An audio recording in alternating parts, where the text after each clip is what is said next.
I don't want us to be the best city in Florida. I want to be the best city globally and known as a tech hub throughout the world. And we have the people here in this community that want to not just go for the ride, but they want to drive.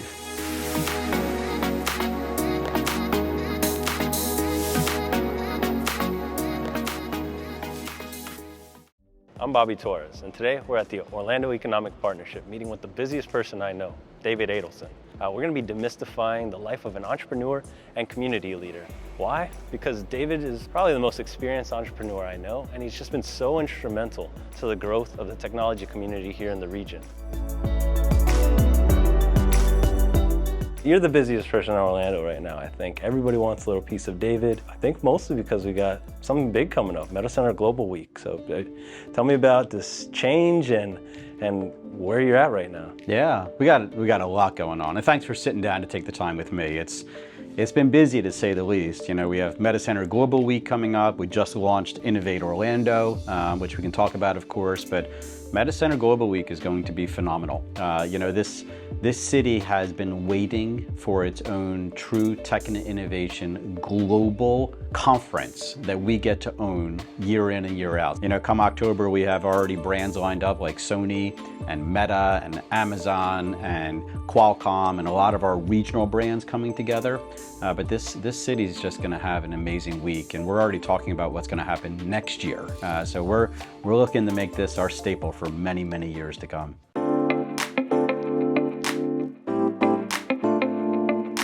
You know, I moved here in 05, and when I moved here in 05, it was actually to manage the old Peabody Orlando, if you remember, with the Ducks. And I came down as their regional director of sales and marketing to open the property for a huge expansion that we were doing, about a $1.6 billion expansion. And in the time I was there, saw some market opportunities and created my own company named Intelity, which still exists today. And I led that company from idea for 13 years until I sold the company to a private equity firm. But that company grew from an idea to 300 employees and 7 offices throughout the world, and was represented in every major hotel brand in the world. And it was definitely a gem of my story for sure. So I've gotten to know you a little bit over the last couple of years, and I feel like you're somebody that I connected with, and I had to ask myself, like, why did I connect with David so quickly? And I think there was just a part of you that was like, he's an entrepreneur. Like, he gets it, he's been through the struggles, he understands it. And for me, going through corporate America and then starting my own company, there's a rocky path there. So that transition from being an employee, even a leader as an employee, but being an employee to being a leader in your own company, what was that like for you? Yeah, you know, you learn all the things you don't know. And when people think that success is a straight line, it is the false statement you could ever have. So, you know, I went through all the trials and tribulations entrepreneurs go through. I lost my house, I lost my cars, I was out of money and couldn't afford my staff. I stressed out from payroll cycle to payroll cycle and went through my investment turns and had to manage my cash burn until we became a truly profitable company. But even after you become profitable and scalable, you still have mouths to feed. You have employees, and you have families that you become attached to. And in my 12 plus years as the CEO of Intelity, my average tenure for staff was over 9 years. And I took pride in my employees and the contributions that they made, because my success was only through theirs, and very, very keenly aware of that. So I understand the entrepreneurial journey. I have empathy towards it because I know it's not easy, and I know it's not easy to begin something. I know it's not easy to manage and scale something, and it's not easy to exit something either. And a lot of people don't talk about what life looks like even after exit, but you know, it's also reinventing yourself once again. So I have been here to witness the evolution of tech and innovation, but I've also witnessed what I would like to see different within our community. And that's what brought me into this position today.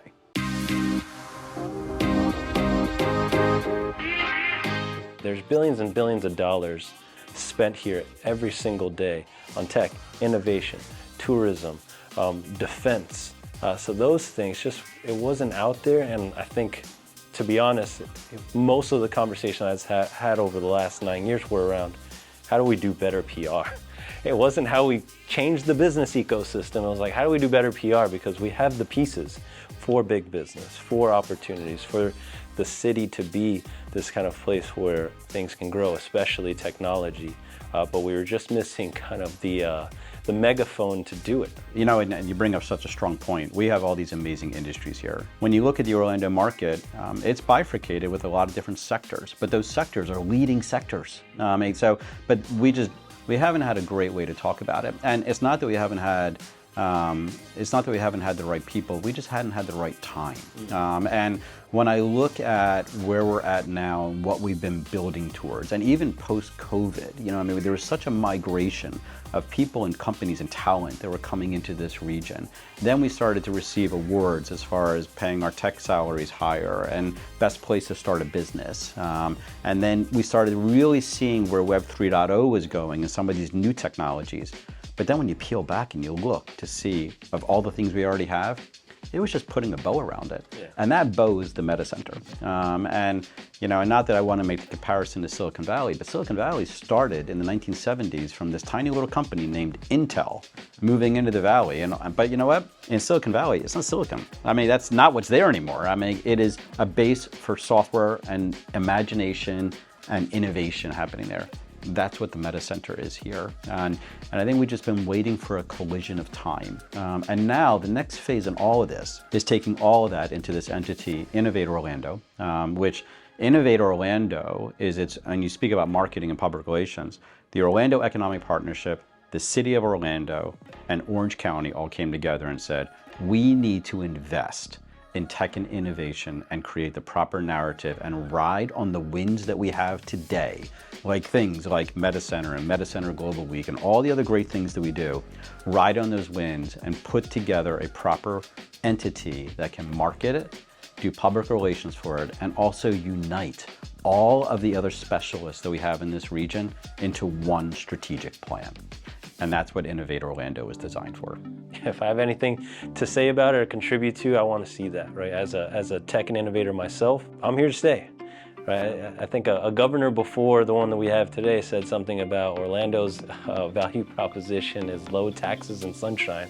You can't beat that, except the fact that when you talk about Orlando, throw on all the facts that we have just a booming industry, a community that is so collaborative, it's hard to say. You have to come here and experience it because it's just part of one of those things that can't be marketed. Once you're here, you feel it, you come to Meta Center Global Week and you meet those people that are already doing it here, you're like, wow, this is a little bit different. What are these guys, what Kool-Aid are they drinking? It's collaboration. Yeah, well, you know, and look at 302 Interactive. I mean, here you guys are right now, just here.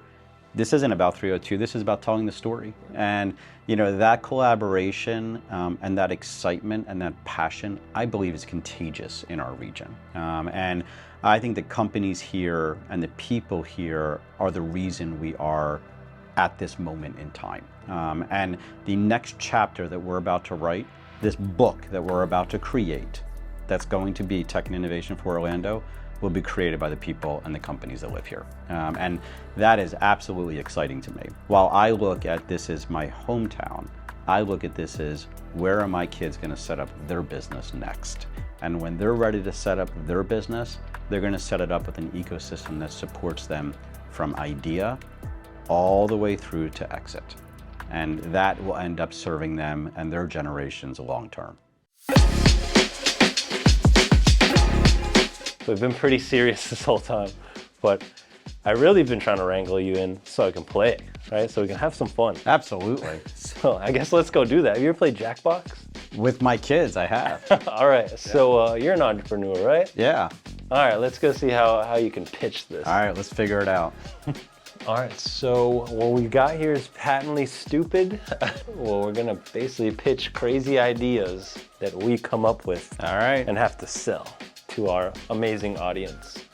All right, so my problem here is that this person is not looking forward to work. So I've invented, don't bitch, but beach it. Okay. So here we have this dude sitting at a beach in his chair, changing his environment so that he can look at the ocean, work from there. The chair has Wi-Fi. and it also has wheels at the bottom so he can roll himself into the water whenever he wants to and then come on back. So now this guy wants to get up and go to work, and he's no longer complaining, but he's beaching it instead. We've got a serious problem on our hands. I grew up in Jersey. I know the cold. I've had to shovel snow, and now I've moved to Florida. And what did I learn on that path to solve this extremely challenging problem that everybody has? You'd think a sweater is gonna solve that problem, but no. Today I present a Miami personality. Over the last 10 years, I've learned from the people in Miami and put together this patent system to keep you warm in whatever climate you have. The Miami personality. It will leave you with this warm sensation that radiates from your body to all of the people around you. When it's cold, think like Pitbull and be a fireball. Thank you. Yay! Congratulations, you clearly have the gift of invention. So David, we talked a little serious, we did a little play. Thank you for fitting me on this busy schedule. Yeah, man, thank you. Thanks for taking the time, and thanks for doing this. It's so important to our community that you reach out and you're hearing other people's voices, so I'm just proud to be here with you. Thank you. All right, thanks again, man. All right, bud. Yeah. Do safe.